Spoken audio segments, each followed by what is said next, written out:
સમસ્ત આદિવાસી સમાજના પરિવારના યુવાનો સાથે મળી ચેતરભાઈ વસાવા સાહેબ ઉપર ડેડિયાપાડાના જે ધારાસભ્યો છે એમની પર જે ખોટી ફરિયાદ કરવામાં આવી હતી એ ફરિયાદને લઈને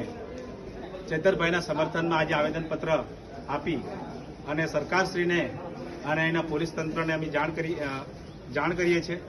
કે અમારા જે પણ આદિવાસી વિસ્તારની અંદર જે અમારા નેતાઓ જ્યારે સમાજની સેવા કરતા હોય અને જ્યારે આદિવાસી સમાજ ઉપર બહુ મોટી આફતો આવી પડે છે અને જ્યારે આદિવાસી સમાજ પર અત્યાચાર થાય છે, બહેનો પર બળાત્કાર થાય છે અને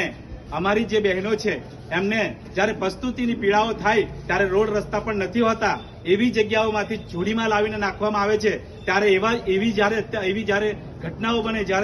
ત્યારે અમારા ચેતરભાઈ વસાવાએ અમારા નસવાડીમાં પણ આવીને અને સમગ્ર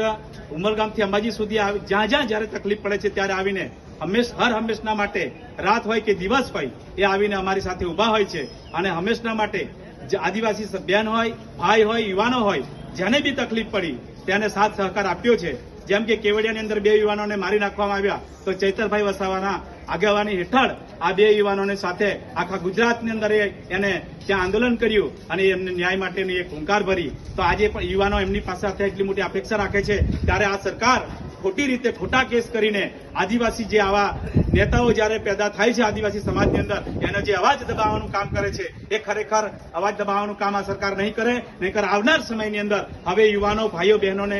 વડીલો જાગૃત થઈ ગયા છે અને બધાના મનમાં એ થઈ ગયું છે કે હવે પછી જો અમારા આવા અનેકો નેતાઓ જ્યારે પેદા થશે, આજે ચેતરભાઈ સિવાયના કોઈ પણ નેતાઓ સાથે આવું થશે ત્યારે હર હંમેશા આદિવાસી સમાજ એમની પડખે અને એમની સાથે ઉભો હશે અને આ ખોટા કેસ જે કર્યા છે એ ખોટા કેસને તાત્કાલિક ધોરણે